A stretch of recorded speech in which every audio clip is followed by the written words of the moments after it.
I have really two goals. I've been told I have a limited amount of time, so I'll try not to blab too much. My first goal really is just not to put you to sleep, so I'm setting a relatively low bar.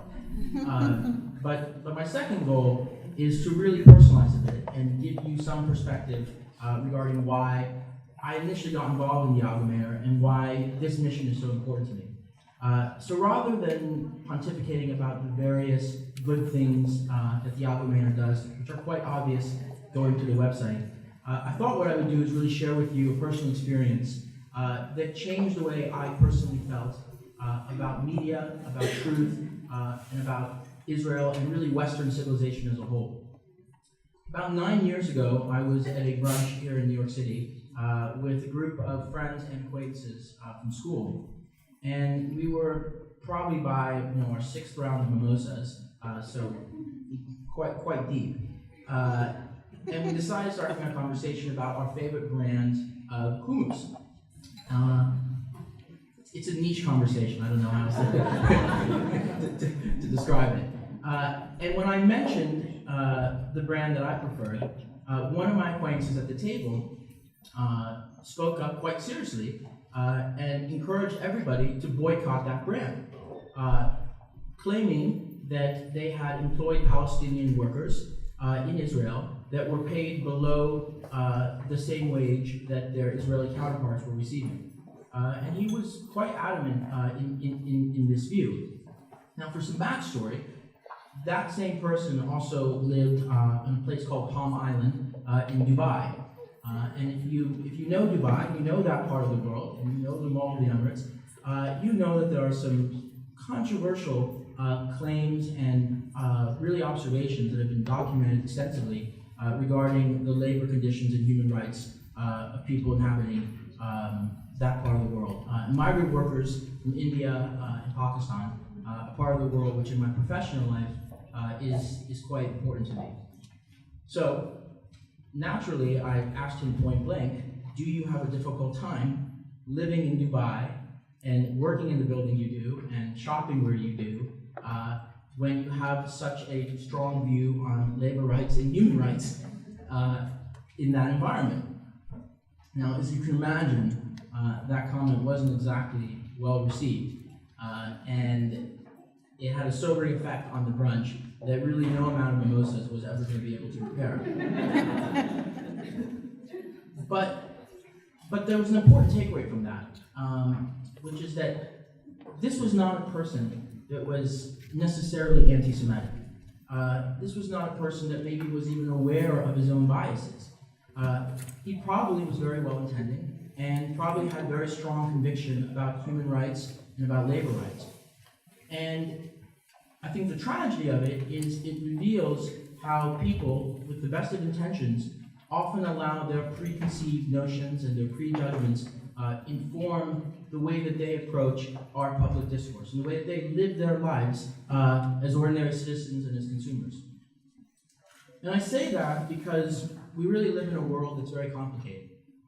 We live in a world where people can benefit from a surrounding that may violate human rights, women's rights, gay rights, and really, the litany of rights that are available, and then only target Israel when it comes to their behavior.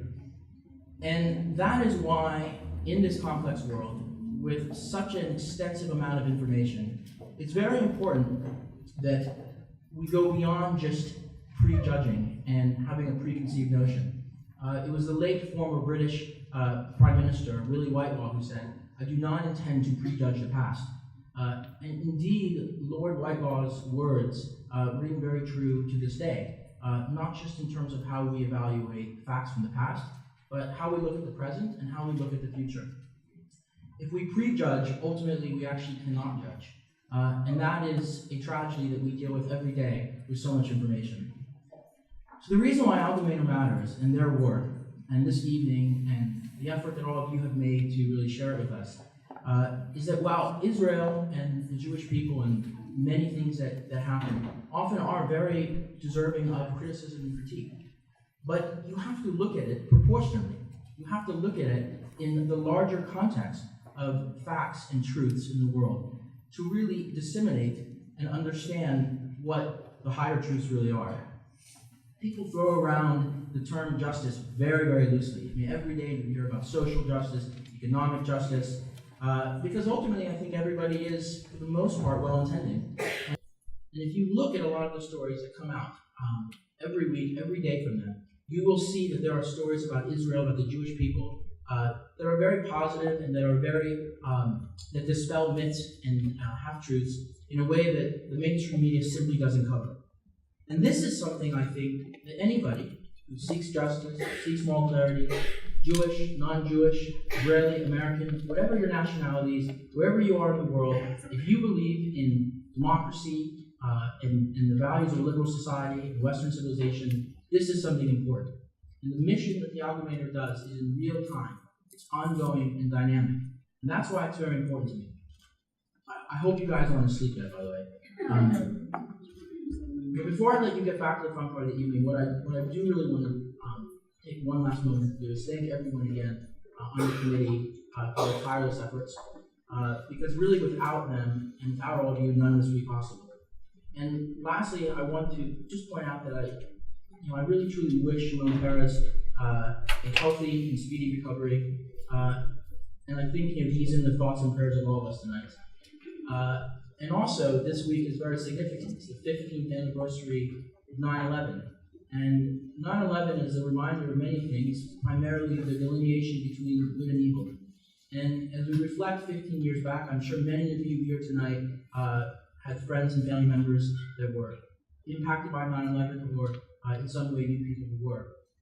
But I think it's important that when we reflect on 9/11, we remember the importance of moral clarity and the importance of delineating between good and evil and not letting our biases and our prejudgments inform the way that we seek out information just to perpetuate what those biases are. So on that note, I want to thank all of you again from the bottom of my heart. This is truly a humbling honor, and I'm most grateful for seeing all of you this evening. Thank you very much.